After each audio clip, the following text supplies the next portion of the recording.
without a face.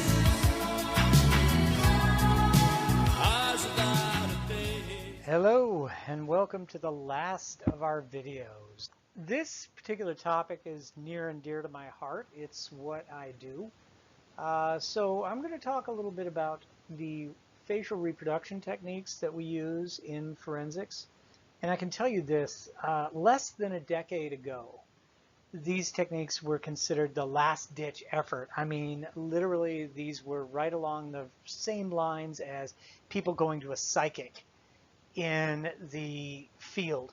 Nowadays, thanks to work done by myself and other colleagues, these techniques are becoming, number one, much more scientific and reproducible. Number two, they're becoming much more mainstream as to what we can do. And a big part of what gets in the way of this is something that we've discussed before. It was called the CSI effect, which was based on the TV show CSI, and the idea that a lot of people got a strong misconception. Not only lawyers, judges, juries, police officers, first responders, they all didn't know what we could do, but it went further than that. Even people in anthropology had no idea what we were doing and how it worked. Now there's a tome of information out there as to what we're doing, how it works, and how it's reproducible. Yes, there's still a fair amount of skill. And no, it's not taught very well in a lot of different ways because a lot of things have to go into it. And I'll talk about some of those things. But this is a talk that I actually do for a lot of first responder groups.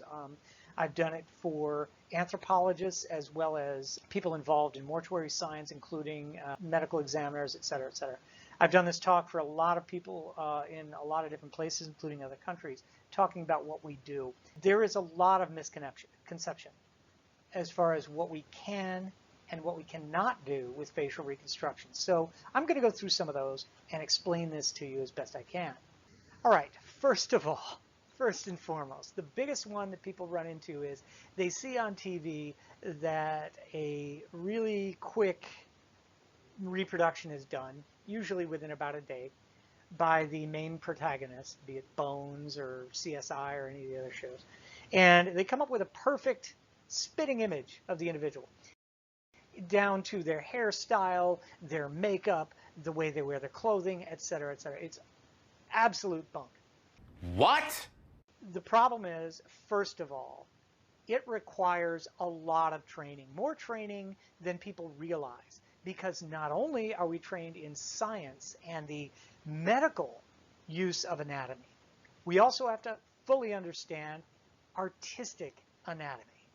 Then we have to have the skill to push clay around and do the manipulation to make it realistic. And I'll show you a lot of bad examples throughout this talk, and it should give you a pretty good idea of what I'm talking about. And the other thing, the bad examples are especially annoying to those of us who do this for a living, or at least did, because it sets us back. When somebody spits out a bad example, or even more so, when some of our colleagues are training, quote unquote, people in these seminars to do these things, they come out with a very distorted picture of what they can and can't do.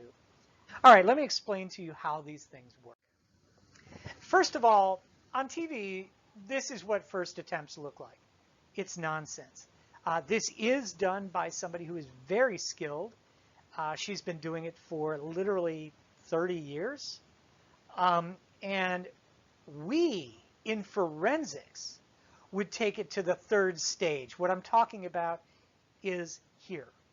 This is the end result. That's what we're going for. Raw clay, no coloration, no details about hair, no details about makeup, no details about what they're wearing. That's important because we only take it that far when we're doing something for forensics, because remember, the number one rule when we're dealing with identification, do not give false information. If I put something in there that is not on the decedent, it can send the investigation off in the wrong direction. That is something we avoid like the plague.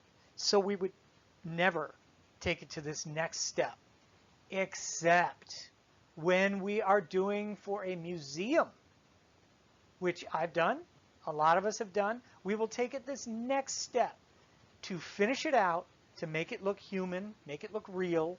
We'll do this for museums and museum displays only to show a human side of things. So when we're not going for an identification, but we're going for what they look like. There is also another side to this. If we know whom we're doing, then sometimes we'll take it to this, as far as, for the greatest example, done by Caroline Wilkinson, who did this one here that we're looking at. She also did the Richard III reconstruction. Now we know there are extant paintings of Richard III portraits taken when he was alive. So you can bet for the museum display, she took it to that end level, matching pretty much what the painting showed us. But further, making it more realistic than the painting looked, because remember, it was a medieval painting. So she was putting actual flesh to bone, in a way, clay to bone, to look like what the portrait looked like, only more realistic, which was pretty effective. This is what comes out of those seminars. This is what happens. This is an untrained individual that has no idea about artistic, let alone human anatomy, be it artistic or medical. This is somebody who has smeared clay onto a skull or skull form out to the depth markers that this person was given for the class. You can see each one of these little erasers has a number on it. That number will correspond with usually millimeters, and or in some classes they will correspond with a marker as to where to put it. So they'll say put number 14 at number 14, and that's essentially a paint by number. But in this case, these are the depths in millimeters of the markers. So we've got 6 millimeters here, 14 here in the cheeks, etc., etc. Each one of these corresponds with an osteometric, meaning a point on the skull that is measurable, osteo, skull, metric, measurable. And they've placed really artificial looking eyes that, if you ask me, look purple. This is an absolutely horrible reconstruction. And what would you get out of this? Would somebody look at this and recognize this individual? Of course not. This is utterly useless. Furthermore, the person didn't even know how to smooth the clay, let alone get a proper ear shape. It's bad. Why did this become a science to begin with? Well, the FBI, in a way, had a big part to do with it. The KGB also did, which is very interesting and plays into our story a little bit.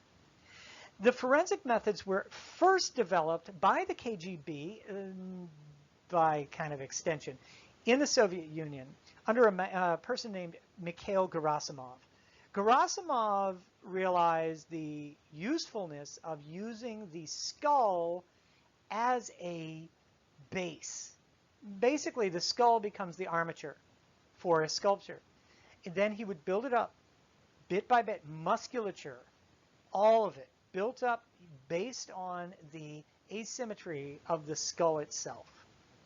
Well, not to be outdone, especially during the Cold War, so the American method came up with this idea of the depth markers that we saw just a minute ago, where you take the average depths of flesh at different points on the skull, and then you can give those out as essentially a paint by numbers kit.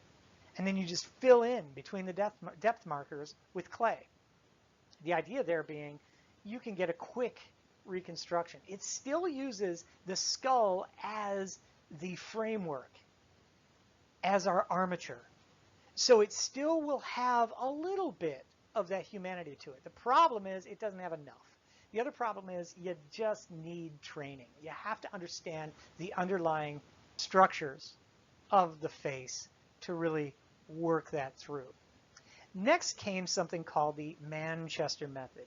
Not surprisingly, came out of Manchester, England, and was developed by an anthropologist named Chatters and an artist named Neve.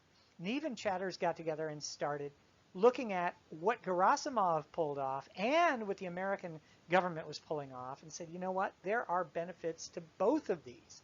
First, you must know the anatomy. both artistic and medical. But you also should use something that gives you a foundation in a replicable science. That is those depth measurements.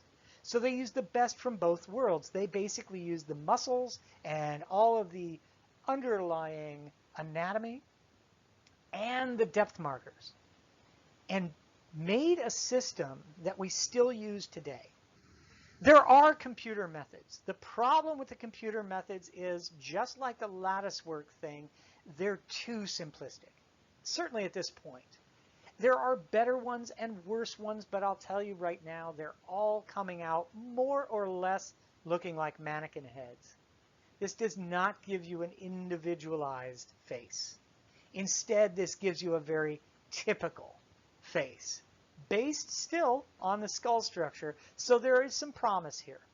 But it's got a long way to go before it can match what we have in the what's called the 3D craniofacial manual reconstruction. That is, putting clay on bones, 3D. Craniofacial, that's the skull and the face. Manual being you're doing it by hand. There are 2D methods, and this is a long-standing, very good way of doing it. They're very fast and effective. All you're doing is overlaying an image of the skull with an image of the decedent. If you have, this is important, what? Any guesses out there? I'll give you a second. A presumptive ID. If you have a presumptive ID, then you can get a photograph of the person from the extant family, and you say, hey, are there any photographs of her in life? Yeah, there are. And then you can use those to superimpose over images of the skull. You can do this in a computer. It's very easy. It's very cheap, it's very fast, and it's fairly effective. But you must have a presumptive ID to work from. What if you don't? Well, there are still a lot of problems with reconstructions, including facial eyewitness sketching, like police sketch, that stuff. These are all awful.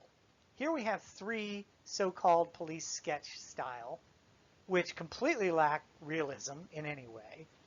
A lot of them are just, these people don't even know how to draw, and that's a problem. Then we've got a 4th one here that was the same thing, but there are a lot of problems with this reconstruction. A lot of people who don't know what they're looking for will look at this 3D reconstruction, the one down here in the corner that's made of clay, and they'll say, oh, well, that's not so far off. Truth is, it's just as bad as the rest of them. It has been redressed, which I'll address later. It is not using actual forms. If you look at the face, that's not what a face looks like. Nobody on earth has a nose that looks like that. Maybe somebody, but like Michael Jackson or something. It would be a very reconstructed, wrongly reconstructed nose. Something's wrong there. The lips are wrong, the chin is wrong, the eyebrows are wrong, everything is wrong on this. Then there was the idea, oh, you can get an artist to do what an anthropologist can't, so you have the anthropologist and the artist get together. And the artist makes things. Well, here's the truth. Artists very rarely know the underlying facial structure. If they don't, they will come up with, again, very incorrect reconstructions. Both of these are, the top one is an artist without any anatomical training beyond their art, and the lower one is an anthropologist without any artistic training. They're both horrible. Neither of these would tell you anything. The artist one is getting there. At least they have some of the forms correct. Like, for example, look at the nose, the way the nostril, which is called the nares, flares out from the side and is on a separate plane. That's correct. This is not. This is a ball of clay with a pencil jammed into it. The lips are just 2 sausages stuck together. It's just awful. This is horrible. And it won't tell you anything. The chin, all wrong. The cheeks, all wrong. This one, they're getting there. But this is still far too artistic to be of any use in a forensic case. The biological profile we are already fairly familiar with. This is a general description of a lot of things about this individual. Age at death, stature, sex, ancestry, postmortem interval, assessment of trauma, ante, peri, post, pathologies present. Anything that can tell us anything about the individual. We've already worked through this. This whole unit has been working you up toward this. Why do we have new tools and new materials? Fundamentally, a lot of it comes down to the film industry. The film industry, especially special effects, redefined realism. If you look at an old movie and look at the special effects in an older movie compared to the newer special effects, it is completely different. So what we've created is a culture of sophistication. You, just as a layperson off the street, are better at realizing when something looks wrong than people used to be. Used to spray paint somebody purple and they'd be like, oh my God, it's an alien, and they would actually fall for it. Obviously nowadays it's very different. You have to pull it off way more sophisticated, including movies, and this has translated into our culture. We have lost the imaginative ability to some degree. People have difficulty imagining things on their own. You have to be spoon-fed with pictures a lot. And this is not a cut on our culture. It's just the truth. We are simply not as good at filling in the blanks. So if you give somebody that has something, if you give somebody an image that has something weird with it, that will take them out of the realm of reality, and they will really have trouble perceiving the link between a living human and what they're seeing in the old police sketch style. Police sketches used to work more effectively than they do now. So, new processes and new media quickly emerged of how to do these things. New goals. 3D craniofacial reproductions. This is putting clay on bones. Could be much more realistic. The facial reproductions could be displayed to the public to generate new leads on a cold case. It could be a completely unknown decedent. Usually we're stuck with people who are transient. For example, a homeless person in an area. New to the area, nobody knows them. So is a facial reconstruction going to do much? It will if anybody's seen that person, but it has to be really close to what they really looked like. This is tough to do. Modern facial reproductions are done much more responsibly. I mentioned things talking about not using anything that we don't know for sure, avoiding false representation, but also making our techniques well known, shared, so they can be repeated. This is extremely important. Now, if you look at this reconstruction, now again, I've got to be honest. This is taken much further than we actually normally would. First and foremost, just because of time constraints. We usually don't have a month or more to work on these as a really finished sculpture. Some pores and things like that, that's actually further than we would feel comfortable going. Unless we knew this person had deep pore texture and certain wrinkles and things like that. Most of the wrinkles that we do put in are very common wrinkles. If a person is of a certain age, we will put in crow's feet. We'll put in slight bags. We'll put in a little bit in the brow, a little bit in the forehead. These are called nasolabial folds. We'll put them in. We know where the typical, and this is where artistic anatomy comes in, where the typical, everybody gets them at certain ages, wrinkles lie. We will avoid putting in other wrinkles that may throw things off, or other things that aren't necessarily right. For example, the skin texture. Sometimes we will put in a little texture just to pull it into that mode of reality. Also, we will rarely make them with their eyes closed. We almost always do them with eyes open to bring that humanity into them. These are bad reconstructions, and even with all of this stuff, they are still around. The biggest problem with these is something called redressing. That is, when you take a horrible reconstruction that breaks all of the anatomical principles, The mouth is wrong, the nose is wrong, the eyes and eyebrows and cheeks, chin, ears, everything is all wrong. But what they've done is taken a sweatshirt that the decedent was found with and a wig and slapped it on there in an attempt to say, look, it could be this. Essentially what they've done is they've dressed up a mannequin. And that's breaking the rules. Here you see a lot more. This one was a computer rendering, and they blackened out some teeth in the middle and kind of whipped this up. This is actually superimposed with the actual photograph of the decedent. You can tell that with the hair. This is a cheat. This, redressing, put the hairdo on it. Still, it's a better sculpture than some of the others, but it still breaks all the rules. The lips are wrong, the cheeks are wrong. This one, we're getting closer, but again, they redressed it with a wig. This one, this still counts as redressed because this hair shouldn't even be there. It should be a bald person, etc., etc., etc. In fact, all three of these are supposed to be the same individual. Pretty bad. This is getting closer to a decent sculpture, but again, they redressed it with the hair and they put in teeth, which is weird. We don't usually do that with adults. We usually do adults with their mouth closed. And this, to bookend the other one, they have superimposed a photograph on top of the sculpture. Cheating. Why lifelike reconstructions? Well, I got into this a little bit before. First of all, the sketch style reconstructions are too simplistic and they don't do anything for cold cases. Also, people have difficulty connecting those dots.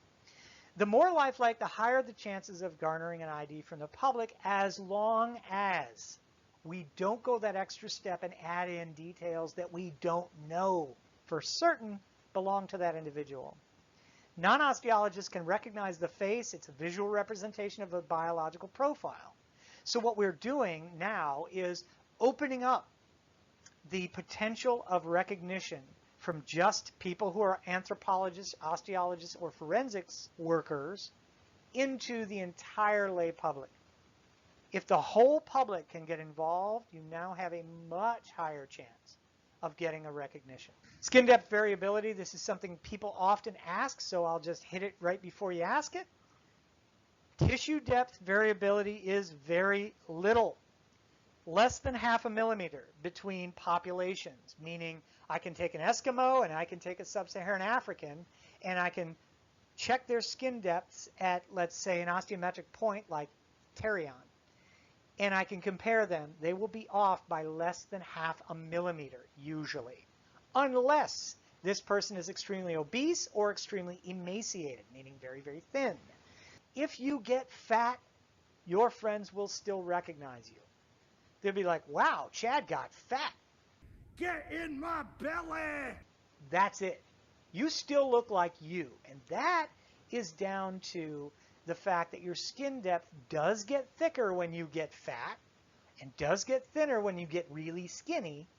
But to be honest, the only variation is about 1 to 2 millimeters. If you know how small a millimeter is, it's not going to throw off the look that is being portrayed of the actual flesh depths through the skull. And if you put a medium weight on somebody, you'll still recognize them. Facial morphological variation is determined primarily by the skull. The skull is the armature of the face. It bumps out where it needs to and goes in where it needs to, and these are translated through the averages of flesh thickness onto the face. Once we can slap that recognizable face onto a skull, it brings that out into the realm of everybody who's not an osteologist can now recognize, oh, I know who that person was. That's huge. I'm now going to go through the basic phases of modern forensic reproduction. These are taken from different, now, okay, I got to come clean here. These are taken from different reconstructions.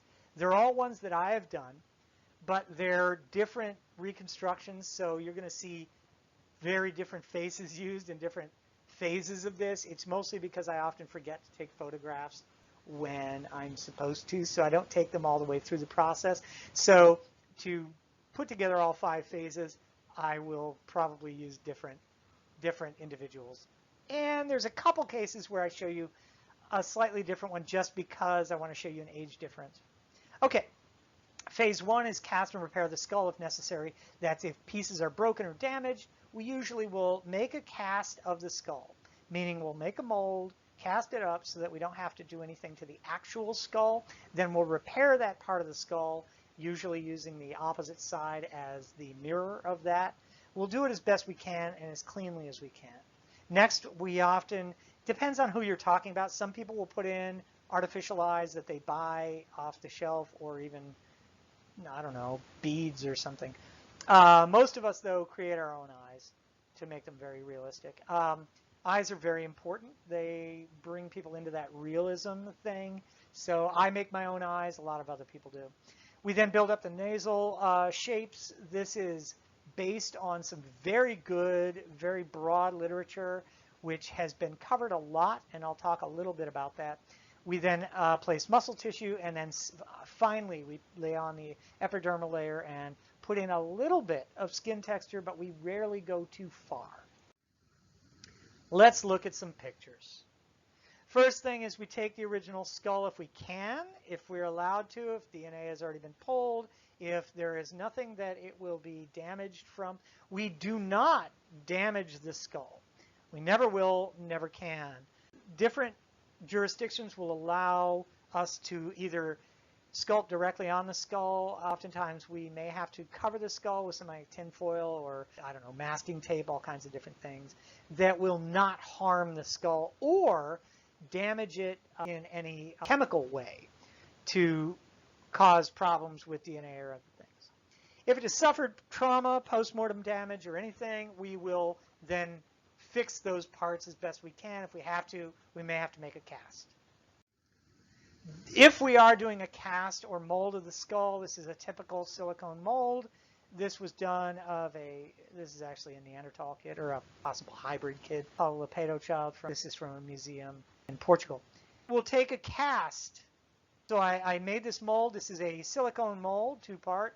And then inside that, I'll usually rotocast with some resin and take a cast of that. And then I would fill in all of these spaces where the skull is missing.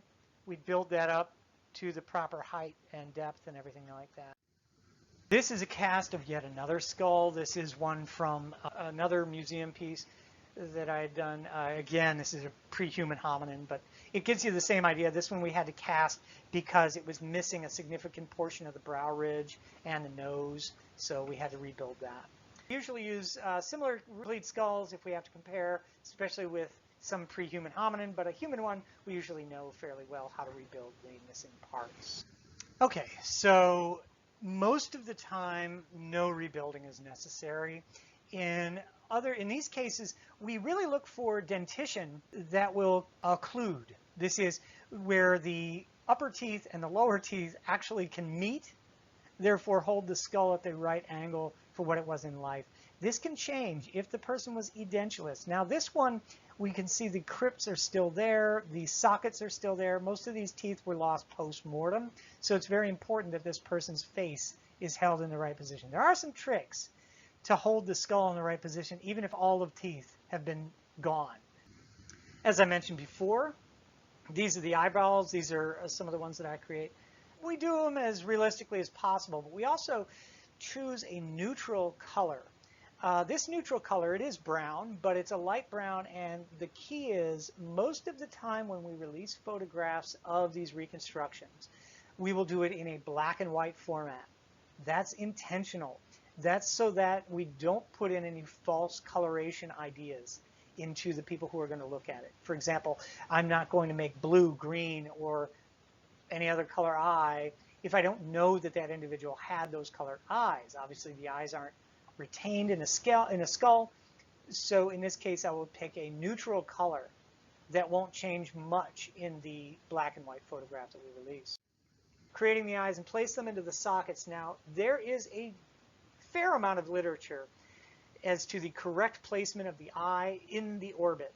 So we know how to build up all the soft tissue around it. You can see here the soft tissue has been put in with clay to hold those eyes in the right position. You'll also notice I never have the eyes pointing straight forward. I usually cant them off a little bit to one side or the other, because very rarely do people look straight at the camera. They're usually looking off to one side or the other. It brings a little bit of life into the reconstruction, which is important, again, to have people connect that.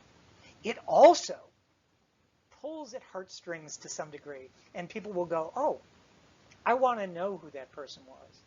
They won't ignore it as easily. As I mentioned, there's a lot of literature as to how to place the eye in just the right place in the eye socket. There have been about 15 to 20 different articles on this. Most of them agree, but some will have a tweak here and a tweak there. There's so much literature on this, and it's really fairly standardized. This is obviously a child. This is another one. This is back to that Lepedo child. Now we're looking at the reconstructed skull casting that I mentioned, where you can see it's been all filled in where all the parts that were missing. Now we're starting to lay down the nasal cartilage. The eyes are already in there. You can see they're slanted off to the side. With children, we tend to have them looking up just a little bit and over to the side. We also tend to show their teeth, because these things are important with children, because teeth change and people are used to looking down at small kids. So having them look up a little bit and take the photograph from slightly above usually helps people recognize the kids. So here you can see I've placed the depth markers at the various osteometric points. These are again taken from a lot of literature as to the lengths and sizes of these depth markers. So now we will start building up the nasal cartilage and then the muscles. The way we design the nasal cartilage, this has come from several different iterations. There is, again, a lot of literature about this.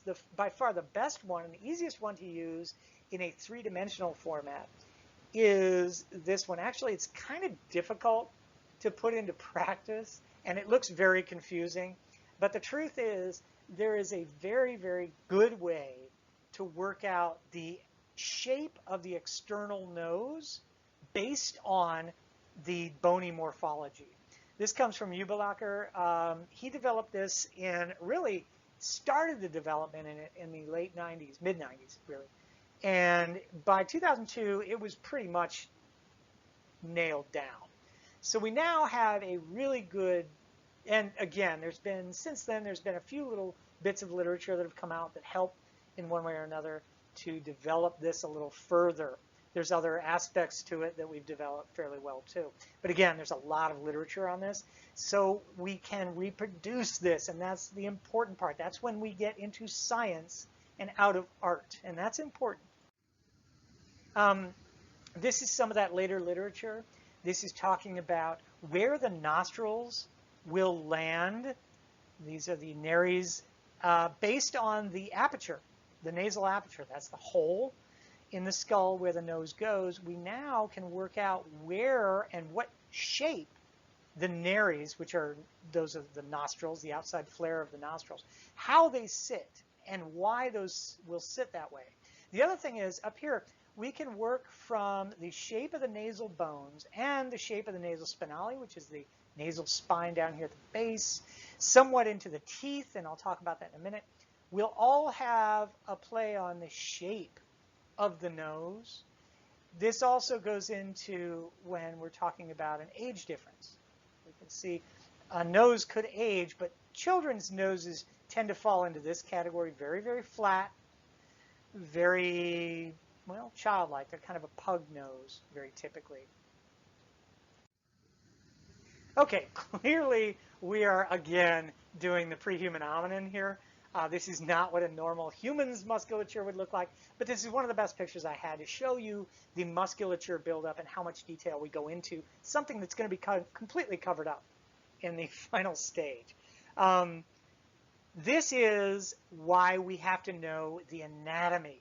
This is where we differ from what a lot of just plain artists would do, where we start to develop, okay, what do the muscles do? How do they break up? How do they split? And where on the bone can we see those muscle origin and insertion points? That is very important. That dictates how large the muscle is, at what point the muscle attaches, and how the shapes of the face really come out of that. In fact, if you look at this, you can already see the face shape that's going to come out of this. This is, just in case you're wondering, this is a Homo erectus. This was done for a museum. Musculature on the humans, obviously very different, not quite as prognathic, but we follow the same rules. This is early on. This is an early stage. You can see we're going to define that more. We're going to add in some of the glandular tissue, which you could see in the back of the jaw in the previous slide. This is very important. Building up these muscles shows us the face. After we're done with the shape of the outer nose, after we're done with the placement of the eyes, we then start building this face. It becomes a lot more clear. This is that same stage back at the Lepedo child before all the fleshy bits are put on, like the cheek fat pockets that go in here. But you can see some of this glandular tissue, some of the low-laying fatty tissue. Here's a glandular tissue that goes back to more glands in the back there. I mentioned before that the dental anatomy in the skull can basically inform the shape of the lips. And we have overbites, underbites, malocclusion, which is an abnormality in the bite, all sorts of things that we can do. And these dictate how the lips are shaped. This can also go so far as to dictate the differences up here in the philtrum and down here in the sublabial area above the chin. Finally, we then finish the epidermal layer, put in skin wrinkles and typical textures. Skin texturing and smoothing, these are two different individuals, just so you know. But you'll notice these are all the photos that we would expose to the public. This one on this side is not finished. That's why I threw this one in. These pictures are basically rough on purpose. We don't want to take this to that final stage in order to mislead people. And we'll show you some of the final stages and the matches that came out of them. Okay, most important, always avoid misleading information. Utilize black and white. Unless hair, clothing, or accessories were found with the body, they are not included in the presentation. That's important. That's important because it can always mislead the investigation. It's a huge rule. This is a match. We have the thin lips. You can see all these things that were kind of dictated. The nasal tip is kind of misleading here. It looks like it's kind of mushed, but it's really not. It comes out right here. You can see, by the way, the light is hitting it just right, but it would be more informed by the side photograph. Here's the thing about this. These were then run through a system, a computer system that basically finds similarities. This is the same system that they use in airports and through Interpol. The different police forces around the world use the same software. Just run it as a facial recognition program, and it was astonishingly accurate. It's kind of cool. Here are a couple more. These are taken from a gallery. If you really, I don't even know if it's still up. This is an old tripod gallery that's been up for, Jesus, probably 15, 20 years now. It may or may not still be up. I have no idea. I don't host it. But this is showing you from skull through the musculature, the epidermal layer, and then finally the matched picture.